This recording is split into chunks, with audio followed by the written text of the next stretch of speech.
하나님의 말씀 요한복음 3장 3절 예수께서 대답하여 이르시되 진실로 진실로 내게 이르노니 사람이 거듭나지 아니하면 하나님의 나라를 볼 수 없느니라. 5절 예수께서 대답하시되 진실로 진실로 내게 이르노니 사람이 물과 성령으로 나지 아니하면 하나님의 나라에 들어갈 수 없느니라. 존경하는 성도 여러분, 한 주일 동안도 주님 은혜 가운데 평안하셨습니까? 오늘 복되고 거룩한 안식일에 성도 여러분들 뵙게 돼서 대단히 반갑습니다. 특별히 다음 안식일에 우리가 세 분이 침례를 받기 때문에 그것과 조화되는 성경 말씀으로 좀 은혜를 나누려고 합니다. 이런 이야기가 있습니다. 어느 날 한 교수가 강을 건너가기 위해서 조그만 배에 올라탔습니다. 교수는 노를 젓는 배사공에게 이렇게 물었습니다. 이보게 자네는 천문학을 아는가? 배사공이 대답하기를 저는 모릅니다. 그럼 자네는 인생 4분의 1은 허비한 걸세. 그렇게 교수가 이야기했습니다. 그리고 잠시 후에 교수가 또 물었습니다. 그럼 자네는 지리학은 아는가? 그것도 모릅니다. 그럼 인생의 절반은 허비한 걸세. 교수는 계속 배사공을 가르치는 듯이 말을 했습니다. 그럼 자네는 철학을 아는가? 그러니 배사공이 저같이 불학무식한 사람이 그런 것을 어떻게 알겠습니까? 모릅니다. 그래? 그럼 자네는 인생 4분의 3은 허사한 걸세. 그때 갑자기 거센 바람이 불어서 배가 뒤집히기 시작했습니다. 둘 다 물에 빠져버렸어요. 자, 배사공이 급히 외쳤습니다. 교수님, 헤엄은 칠 줄을 아십니까? 그건 모르는데. 교수님은 인생 전부를 허살았습니다. 오늘날 현대인들은 참 많은 지식을 가지고 있습니다. 정치에 대해서도 많이 알고, 경제에 대해서도 많이 알고, 또 과학이나 문학이나 우주에 대해서도 많이 압니다. 그런데 제일 중요한 것이 무엇입니까? 구원에 관한 것입니다. 왜냐하면 우리는 다 죽어야 하고 죽음이 우리 앞에 닥쳐오고 있어요. 그런데 사람들이 어떻게 죄와 사망으로부터 구원을 얻을지에 대한 지식은 모르는 채 살아가고 있습니다. 이것이 가장 큰 문제입니다. 여러분, 성경이 우리에게 주는 가장 큰 유익은 성경에는 뭐가 있습니까? 구원에 이르는 지혜가 있어요. 어떻게 구원을 얻는지, 죄와 사망으로부터 어떻게 구원을 얻는지 이것을 가르쳐주는 책이 성경책입니다. 그런데 그 중에서도 오늘 본문은 우리가 하늘나라에 들어가려면 꼭 알아야 할 지식에 대해서 말씀하고 있습니다. 그것은 거듭남에 가는 것입니다. 예수님께서 친히 말씀하기를 사람이 거듭나지 아니하면 뭘 볼 수 없습니까? 하나님의 나라를 볼 수도 없고 들어갈 수 없습니다.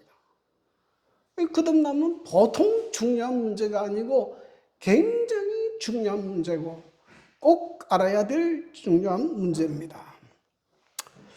자, 오늘 본문 말씀의 배경은 니고데모라 하는 사람이 예수님을 밤중에 찾아와서 해견하는 내용 가운데 한 부분입니다.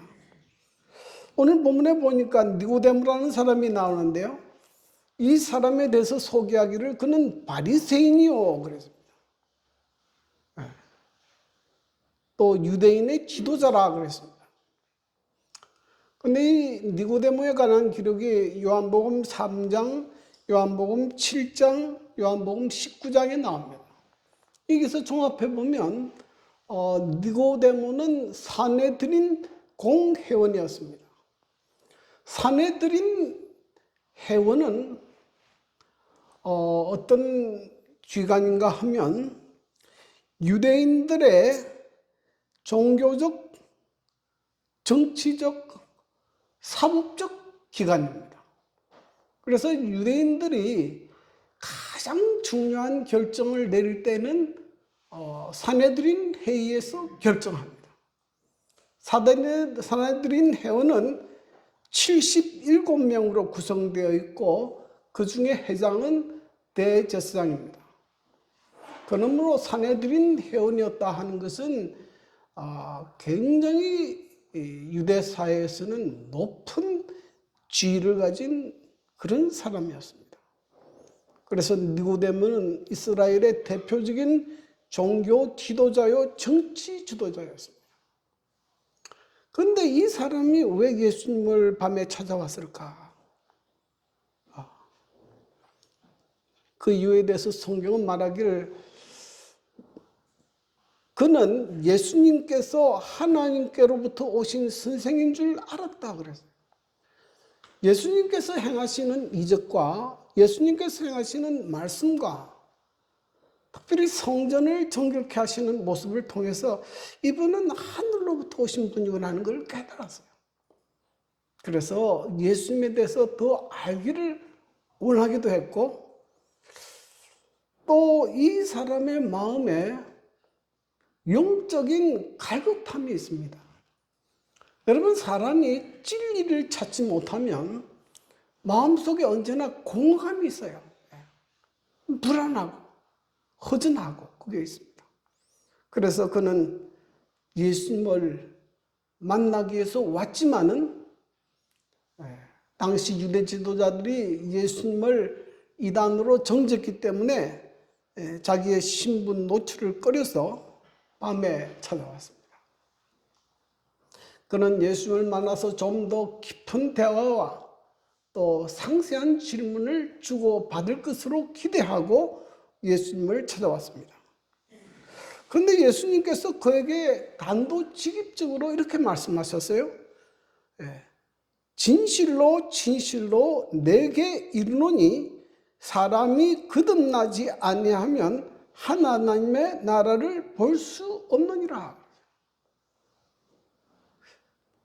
근데 유대인들은 아브라함의 자손이기 때문에 자동적으로 하나님의 나라에 들어간다고 믿었습니다. 특별히 니고데모는 유대 사이에서 존경받는 사람이고 또 자선을 많이 베풀었기 때문에 자타가 공인하는 하나님의 나라에 틀림없이 들어간다고 믿었어요. 그런데 예수님께서 니고데모에게 직접 말씀하십니다. 내가 거듭나지 아니하면 하나님의 나라에 들어갈 수 없느니라. 그러면 니고데모가 거듭났다는 말입니까? 거듭나지 않았다는 말입니까?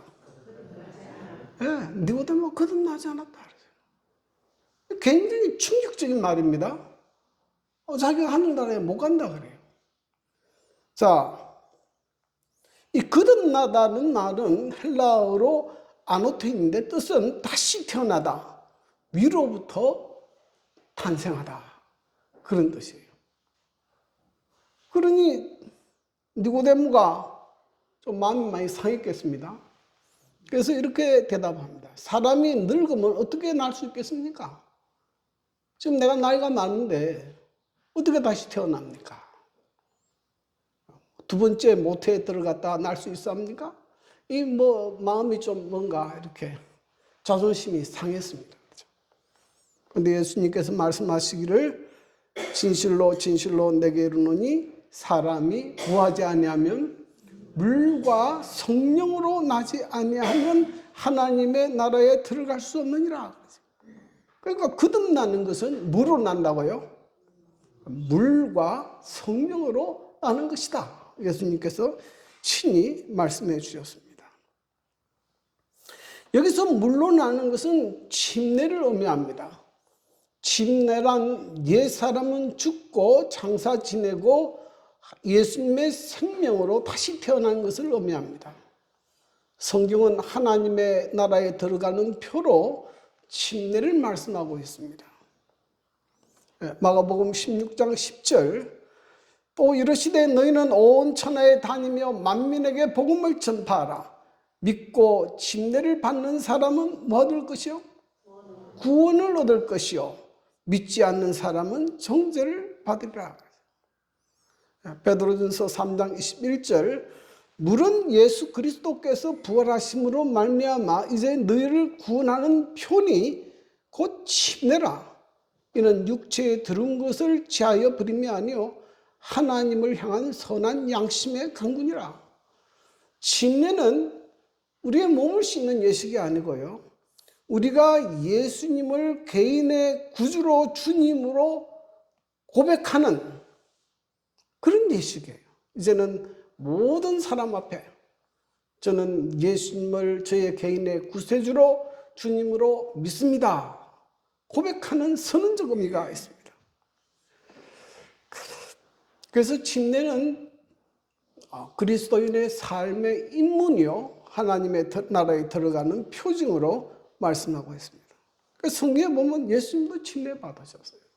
예수님이 침례 받으실 때 요단강 물에 들어가셔서 침례를 받으셨어요. 이 세례를 받은 게 아니고 침례를 받으셨습니다. 자, 그러면 여기서 한 가지 질문이 있습니다. 물로 침례를 받은 사람은 다 성령으로 거듭난 사람인가? 거듭납니까? 그렇지 않아요. 그렇지 않아요. 성령으로 거듭난 사람도 있고 그렇지 않은 사람도 있습니다. 그러나 성경에서 침례는 하나님의 나라에 들어가는 표로 말씀하셨기 때문에 침례를 받는 것도 굉장히 중요해요. 그런데 또 하나 알아야 할 것은 뭡니까? 성령으로도 거듭나야 합니다. 자, 그래서 오늘 저는 물로 거듭나는 것 말고 성령으로 거듭나는 것이 무엇인가 하는 것을 말씀을 드리고자 합니다. 자, 성령으로 거듭나는 것은 무엇인가 하면 성령에 의한 새로운 생명의 탄생을 의미합니다. 여기 예수님께서 이제 거듭남을 설명하면서 첫 번째 한 말씀이 이것입니다. 요한복음 3장 6절 육으로 난 것은 육이요 영으로 난 것은 영이니 그랬어요. 여기서 육으로라는 표현은 인간의 범죄하고 타락한 본성을 의미합니다. 자, 그러면 사람이 언제 육으로 바뀌었느냐? 로마서 5장 12절에 보면 그러므로 한 사람으로 말미암아 죄가 세상에 들어오고 죄로 말미암아 사망이 들어왔나니 이와 같이 모든 사람이 죄를 지었으므로 사망이 모든 사람에게 이르렀느니라. 언제부터 사람이 육으로 바뀌었습니까? 예, 아담이 범죄할 때에 인간의 본성이 타락하게 됐어요. 시편 51편에는 이렇게 얘기합니다. 시편 51편 5절 내가 죄악 중에 출생하였으며 어머니가 죄 중에서 나를 잉태하였나이다. 그러므로 부모로부터 생명을 받은 우리 모두는 뭘 가지고 있어요? 타락한 본성을 가지고 있습니다. 그래서 아이들을 보면요, 거짓말을 안 가르쳐도 애들도 거짓말 잘해요. 그렇게 하면 그렇습니까? 안 그렇습니까? 애들도 자기한테 불리하면 딱 거짓말해요. 다른 사람이 좋은 것 가지고 있으면 뭐 합니까? 뺏으려고 해요. 우리 아들이 한 3살인가 4살 때쯤 처음 간 말을 배울 때에 하루는 밖에 놀다 오더니 욕을 배워가지고 집에서 욕을 막 해요. 깜짝 놀라서 야 이거 누구한테 배웠냐 하니까 마귀가 가르쳐 줬어요. 그러면서. 아이, 신기합니다. 예. 이 타락한 본성이 있기 때문에요. 예, 이 죄 짓는 것은 안 가르쳐도 잘 져요. 자, 그렇기 때문에요. 교육, 도덕적 수양, 종교적 열심으로도 하나님의 나라에 들어갈 수 없는 이유는 그러한 노력으로 뭘 바꿀 수 없어요. 인간의 본성을 바꿀 수 없어요. 예? 뭐 불교에서 뭐 벽 보고 고행을 하고 뭐 잠 안 자고 뭐 별별 수단을 다 해도 뭐는 안 바뀝니까? 마음속에 있는 죄의 본성은 제거할 수가 없어요. 그러니 성철 스님 같은 사람은 굉장히 양심적인 사람이에요. 예? 그렇게 고행해도 안 되더라는 거예요. 그래서 성경에서 말한 그 성경 예레미야 13장 23절 말합니다. 구스인이 그의 피부를 표범이 그의 반점을 변하게 할 수 있느냐? 할 수 있을진데 악에 익숙한 너희도 선을 행할 수 있느니라. 이 말씀은 무슨 말씀이에요? 불가능하단 말이에요. 예? 구스인 그 피부 에티오피아 사람 그 까만 사람이 그 피부를 바꿀 수 있느냐 말이죠. 아무리 세수 많이 하고 좋은 비누 써도 안 돼요. 그래서 성경은 그래서 기독교에서 말하는 구원은 부분적인 개선이 아니라 새로운 생명으로 탄생함으로 시작돼요. 예수를 믿는다는 것은 부분적으로 잘못된 습관을 고치는 게 아니에요. 술 먹던 사람이 술 끊고 담배 피는 사람이 담배 끊고 그것이 그리스도인 되는 게 아니에요. 새로운 생명의 탄생이 필요하다는 거예요. 자, 성령께서 어떻게 새로운 생명을 탄생시키는가? 예수님께서 이렇게 말씀하셨습니다. 요한복음 3장 14절 15절 모세가 광야에서 뱀을 든 것 같이 인자도 들려야 하리니 이는 그를 믿는 자마다 영생을 얻게 하려 하십니다. 이 사건은 이스라엘 백성은 누구나 굉장히 잘 아는 사건입니다. 왜냐하면 이스라엘 백성이 광야를 여행하다가 40년을 광야에서 방황했어요. 그래서 나중에는 길로 인해서 불평합니다. 하나님을 원망해요. 왜 이렇게 힘들게 하십니까? 그때 하나님께서 이스라엘 백성을 보호하던 보호의 영역을 거두어 버렸어요. 그러니까 사막에 있던 불뱀들이 나와서 이스라엘 백성들을 물어버리기 시작했어요.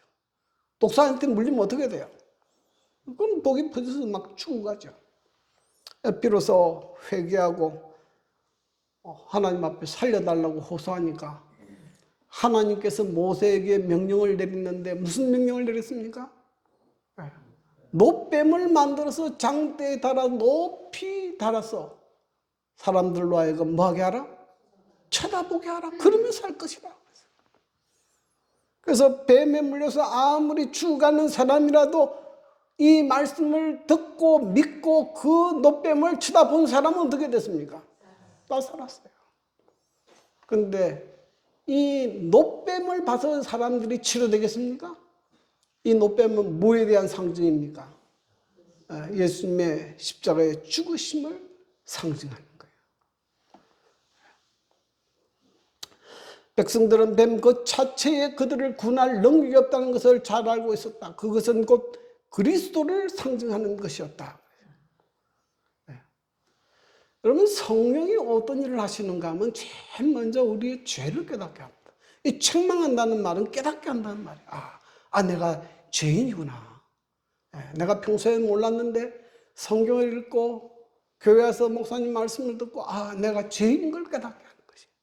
그리고 예수님이 십자가에서 나를 위해서 죽으시고 부활하심으로 내가 믿음으로 의롭게 될 수 있는 길을 알게 하십니다.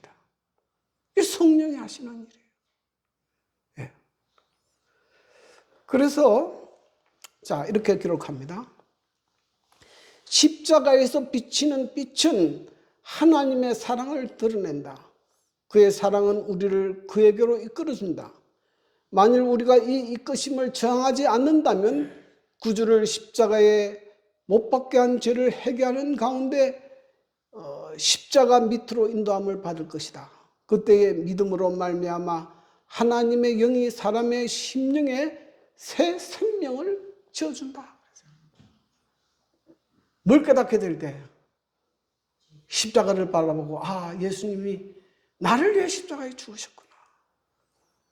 나 같은 죄인을 하나님이 그렇게 사랑하시구나. 깨닫게 될 때 하나님께서 우리의 마음에 새로운 생명을 탄생시킨다. 여러분, 이런 이야기가 있습니다. 어떤 다이빙 선수가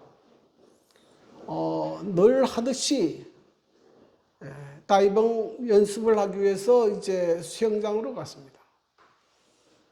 그래서 다이빙 때 한 10m 되는 다이빙 때로 올라가서 다이빙을 하기 전에 몸을 풀고 이렇게 포즈를 취하는데, 손을 벌리고 포즈를 취하는데, 그때 밤인데 어느 날 달빛이 창문으로 이렇게 쫙 비치는데 자기가 포즈를 취한 그 모습이 벽에 비치는데 꼭 십자가 모습을 하고 있었어요.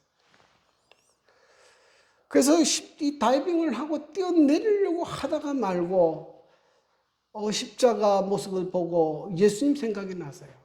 예수님이 나를 위해 십자가에 죽으셨다는데 내가 예수님을 너무나 오랫동안 잊고 살았구나. 그래서 뛰어내리지 않고 그 자리에 무릎을 꿇고 회개하는 기도를 드렸습니다. 제가 예수님을 잊고 살았습니다. 그리고 이제 기도하기 위해서 무릎을 꿇고 기도하고 눈을 딱 떠서 밑을 쳐다봤는데 깜짝 놀랐어요. 어떤 일이 벌어졌는가 하면 그 수영장 바닥에 물이 하나도 없어요. 지난밤 수영 관리자가 그 물을 싹 다 빼버린데 이 사람이 그걸 모르고 거기서 뛰어내리려고 했던 겁니다. 그래서 그는 그 다이빙 때에서 예수님께서 자기를 죄와 사망에서 구원하셨을 뿐만 아니라 실제적인 죽음에서 나를 구원하셨구나 깨닫게 됐습니다. 그 후에 그의 삶이 완전히 회심하고 돌이켜졌다는 것이에요. 그러므로 여러분, 내가 비록 말할 수 없는 죄인이지만 예수님께서 나를 위해 십자가에 죽으셨다는 사실을 믿음으로 받아들이게 되기를 간절히 바랍니다. 우리의 삶에 그 하나님의 사랑을 깨닫게 될 때 우리 안에 새로운 생명이 시작됩니다. 이것이 성령이 하시는 일이에요. 두 번째로 거듭난다는 것은 하나님께서 새 마음과 새 영을 주시는 것입니다. 거듭남은 부분적인 개량이 아니라 본성적인 변화입니다. 즉 우리의 마음과 영이 새로워지는 사건입니다. 거듭남이라는 것은 부분적인 개량이 아니고요, 완전히 새로운 마음과 새 영으로 새롭게 탄생하는 겁니다. 에스겔 36장 26절 27절 또 새 영을 너희 속에 두고 새 마음을 너희에게 주되 너희 육신에서 굳은 마음을 취하고 부드러운 마음을 줄 것이며 또 내 영을 너희 속에 두어 너희로 내 율례를 행하게 하리니 너희가 내 규례를 지켜 행할지라. 이게 하나님께서 우리에게 뭘 주신다고 했습니까? 새 마음을 주세요. 여러분, 우리는 우리의 겉은 바꿀 수 있어요. 성형 수술하러 가면 바꾸잖아요. 그 농담처럼 누가 이야기하지만은 천국문에서 베드로가 헷갈린다 그래요. 이게 진짜 누군지 모르겠다 그래요. 너무 많이 바꿔가지고 그런 이야기가 있지만 겉은 바꿀 수 있어요. 그런데 뭐는 못 바꿉니까? 마음은 못 바꿔요. 그런데 새 마음을 누가 주십니까? 하나님께서 새 마음을 주십니다. 그러므로 성령으로 거듭남의 역사는 우리의 내적인 변화가 일어나는 것이에요. 외적인 변화가 아니고 무슨 변화라고요? 내적인 변화입니다. 자, 무슨 변화가 일어나느냐? 첫 번째로 하나님께서 우리의 굳은 마음을 제하고 했습니다. 굳은 마음은 돌 같은 마음을 의미합니다. 하나님의 말씀을 들어도 반응하지 않고 회개하지 않는 완고한 마음, 예수님이 말씀하신 돌밭과 같고 길가와 같은 마음입니다. 대표적으로 바로와 같은 마음이에요. 바로를 성경을 읽어보면 바로는 하나님의 말씀을 들을 그때만 내가 잘못했습니다, 회개하고 돌이키면 또 돌아가요. 회개하지 않아요. 여러분, 우리의 마음밭이 이렇게 굳은 마음을 가지고는 하나님의 뜻에 순종할 수 없어요. 근데 이런 굳은 마음을 누가 제거하십니까? 하나님께서 제거하십니다. 그리고 하나님께서 부드러운 마음을 주십니다. 하나님의 말씀에 순종하는 마음, 죄에 대하여 민감하게 반응하고 회개하는 마음, 겸손한 마음, 이웃을 사랑할 줄 아는 포용적인 마음을 이렇게 주시는 거예요. 주십니다. 그리고 내 율례를 행하게 한다 그랬어요. 이스라엘 백성은 하나님께서 직접 돌에 새긴 십계명을 받았습니다. 그럼에도 불구하고 그들은 하나님의 계명에 순종하는 일에 실패했습니다. 왜냐하면 인간의 본성이 안 바뀌니까. 아무리 줘도 안 돼요. 근데 하나님께서 우리에게 새 마음을 주시고 새 영을 주시고 성령께서 우리 안에 내주하시고 하나님의 뜻에 순종할 능력을 주시기 때문에 이제는 새 언약 가운데 사는 사람들은 하나님의 율례를 지킬 수 있게 됩니다. 그래서 예레미야 31장 33절에 보면 그러나 그날 후에 내가 이스라엘 집과 맺을 언약은 이러하니 곧 내가 나의 법을 그들 속에 두며 어디에 기록합니까? 그들의 마음에 기록하는 것이에요. 이제 새 언약에서는 십계명을 주시는 것이 아니고 우리의 마음에, 우리의 신비에 뭘 새깁니까? 하나님의 법을 생기게 하는 것이에요. 그래서 우리로 하여금 하나님의 법에 순종합니다. 그래서 거듭난 사람은요, 의무감이나 형식적으로 순종하지 않고 기쁨으로 자원해서 하나님의 법에 순종합니다. 그리고 하나님의 말씀을 문자뿐 아니라 그 정신까지 순종하게 돼요. 이것이 거듭난 사람과 거듭나지 않은 사람의 차이입니다.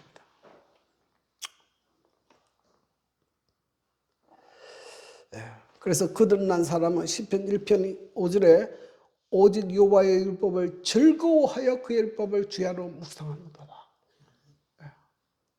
옛날에는 성경책 읽어보지도 않았는데 거듭나게 되면 하나님 말씀을 굉장히 사랑하게 되고 또 그래서 즐거워하죠. 그리고 그 말씀을 주야로 묵상하게 됩니다. 교회 나올 때마다 마음에 기쁨이 있어요. 그래서 우리가 이 사람이 뭐 누가 누구를 평가할 수는 없지만은 이 사람의 마음에 성령께서 역사할 때 보면 그 사람의 얼굴 표정이나 교회 나오는 모습을 보면 조금 알아요. 이 사람은 교회 나오는 것이 즐겁고 행복한가? 아니면 말할 수 없이 억지로 끌려서 나오는가? 표정을 보면 알죠.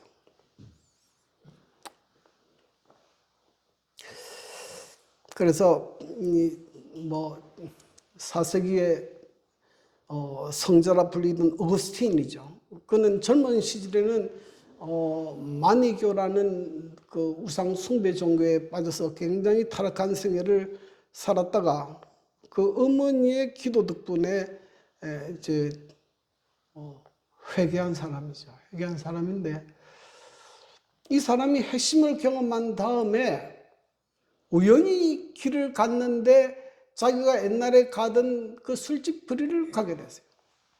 근데 그 거리를 지나가니까 옛날 술집에서 단골 여자 애인이 있었어요.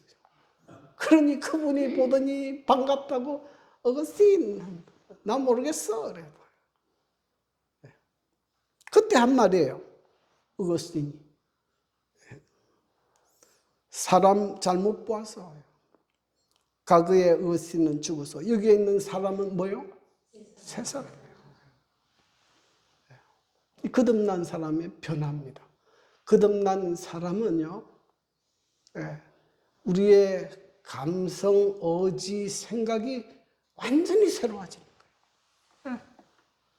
새 사람입니다. 그래서 성경에는 누구든지 그리스도 안에 있으면 새로운 피조물이라 그래요. 새 사람입니다. 한 사람이 아니에요. 자, 그러면 이제 중요한 문제입니다. 자, 내가 거듭났는지 안 거듭났는지 어떻게 알 수 있습니까? 예? 자, 요한복음 3장 8절에 보면 이렇게 기록했어요. 바람이 임의로 불면 내가 그 소리를 들어도 어디서 와서 어디로 가는지 알지 못하나니 성령으로 난 사람은 다 그러하니라 그러죠. 성령의 역사를 뭐로 비유했습니까? 바람으로 비유했어요. 바람이 눈에 보입니까? 안 보입니까? 바람 눈에 안 보여요. 근데 바람이 있다는 것, 바람이 분다는 걸 어떻게 느낍니까? 바람이 불면 우선 우리가 시원함도 느끼고 나뭇가지가 흔들리고 심하게 불면 나무가 뽑히고 건물도 무너지고 그래요. 그래서 바람 자체는 보이지 않지만은 바람이 불면 그 바람이 부는 결과들을 통해서 우리가 바람이 분 것을 알 수가 있습니다. 성령도 눈에 보이지 않아요. 어디서 와서 어디로 가는지 알 수 없습니다. 그런데 성령이 우리의 생애 가운데 역사하게 되면 일어나는 변화들이 있어요. 그럼 그런 변화가 내 안에 일어나느냐? 그걸 보면 내가 지금 성령으로 거듭나고 있는지 그렇지 않은지를 알 수 있다는 것입니다. 네, 시대소방 173페이지에 있는 말씀이에요. 바람 그 자체는 눈에 보이지 않지만 보고 느낄 수 있는 결과를 드러낸다. 그와 같이 영혼에게 역사하시는 성령의 활동도 그 구원하는 능력을 체험한 사람의 모든 행위 가운데서 나타나 보일 것이다. 하나님의 성령이 사람의 마음을 사로잡을 때 생애가 변화된다. 죄악적인 생각은 사라지고 악한 행위와는 인연을 끊게 된다. 사랑과 겸손과 화평이 분노와 시기와 분쟁을 대신한다. 기쁨이 슬픔을 대신하고 용모는 하늘빛을 반사한다. 사람이 마음으로 자신을 하나님께 바치는 때에 축복이 임한다. 그때 인간의 눈으로 볼 수 없는 능력이 하나님의 형상대로 새로운 피조물을 창조하는 것이다. 그래서 성령이 역사하게 되면 우리의 품성의 변화가 일어나고 우리의 삶에 뭐가 나타나기 시작합니까? 잃어버렸던 하나님의 형상이 다시 회복되는 것이 나타나요. 그래서 이 거듭남의 변화로 제일 많이 인용하는 것이 이 애벌레가 나비로 변하는 과정이에요. 애벌레는 어디에 다닙니까? 주로 땅으로 기어다니고 땅의 끝만 먹고 살아요. 애벌레입니다. 애벌레가 기어다니잖아요. 근데 애벌레가 조금 더 자라면 이렇게 이제 꼬치가 됩니다. 그렇죠? 그러면 이렇게 이제 나중에는 둥지를 틀고 들어가 있어요. 마치 우리가 볼 때는 죽은 것처럼 보이죠? 그런데 그러고 난 다음에 시간이 지나면 뭐가 나옵니까? 나비가 나와요. 여러분, 애벌레와 나비는 어떤 상태입니까? 완전히 다른 존재로 변화되죠. 애벌레는 땅에 기어다니지만 나비는 날아다니잖아요. 애벌레는 땅의 끝만 이렇게 먹지만은 나비는 꽃에 있는 꿀을 먹게 돼요. 그래서 우리가 거듭나게 되면 완전한 변화가 일어나요. 질적인 변화가 일어나요. 그 모습의 사람은 똑같은데 내부 안에 있는 질적인 변화가 일어납니다. 자, 그래서 거듭남의 변화는 이제 거듭나게 되면 우리가 자기 중심에서 하나님 중심의 삶으로 바뀌게 돼요. 이제까지는 내가 내 인생의 주인이었고 내가 모든 것을 결정했기 때문에 나 중심으로 사는데 이제는 하나님을 믿게 되고 모든 것을 하나님께 맡기고 하나님께 기도하기 시작합니다. 여러분, 하나님께 기도하기 시작합니까? 그럼 우리의 삶에 이제 변화가 일어나게 돼요. 죄의 길에서 돌이켜 뭐의 길로 갑니까? 의와 진리의 길로 가게 돼요. 이제는 옛날의 생활들이 죄악된 생활이 싫어져요. 이제는 하나님께서 말씀하신 진리의 길을 따라가 사는 것이 더 좋아집니다. 그리고 이제는 세상 출세에서 무슨 관심으로 전환됩니까? 영혼군에 대한 관심으로 전환되게 돼요.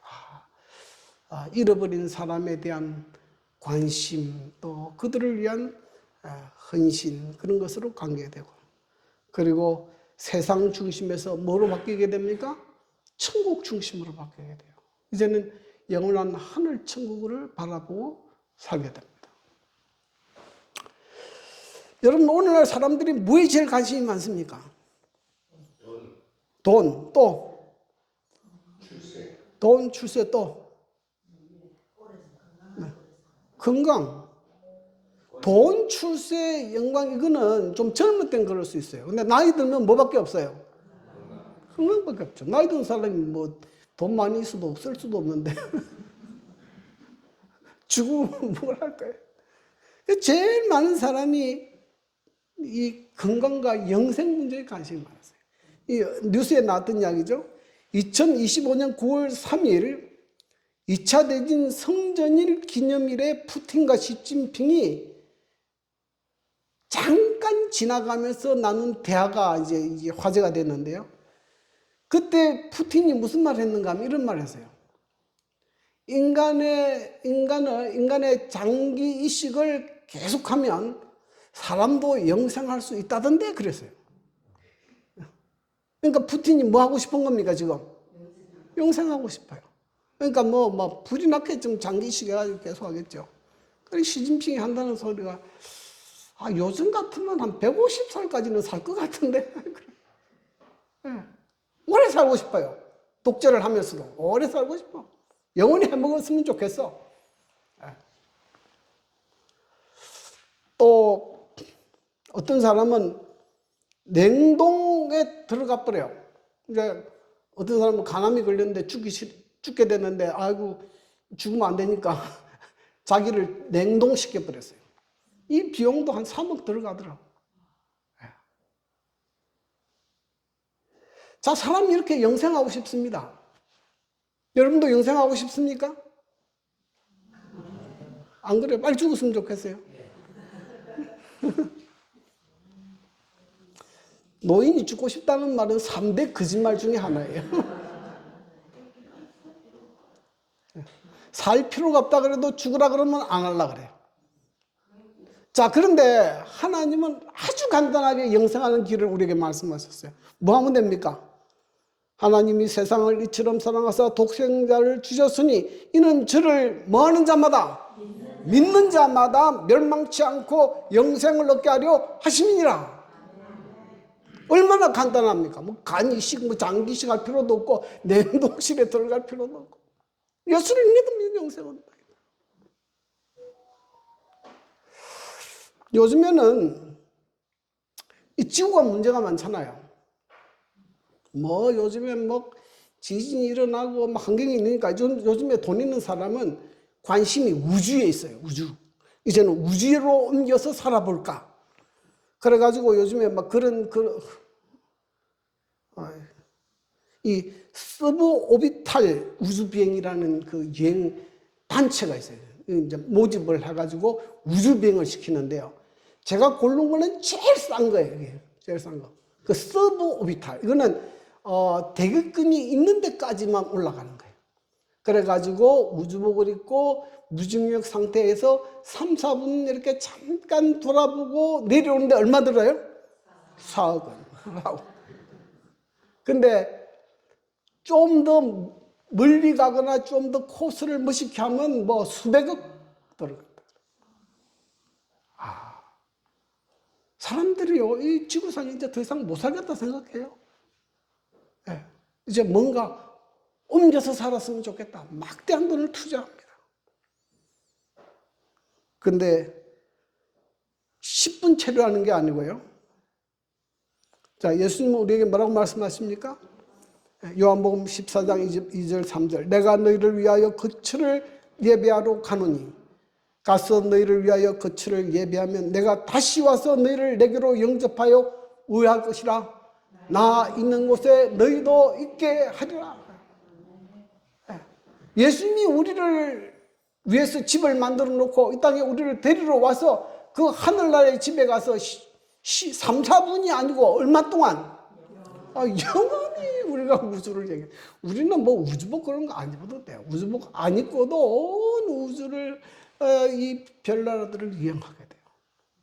이것이 예수님께서 우리에게 주신 약속이에요. 거듭난 사람은 그래서 이 세상의 것을 많이 바라보잖아요. 우리가 이 땅에 뭐 있으면서 물론 먹어야 되고 살아야 되니까 일을 하지만은 우리의 소망이 어디 있습니까? 천국에 있는 거예요. 천국 중심의 삶을 살게 되는 거예요.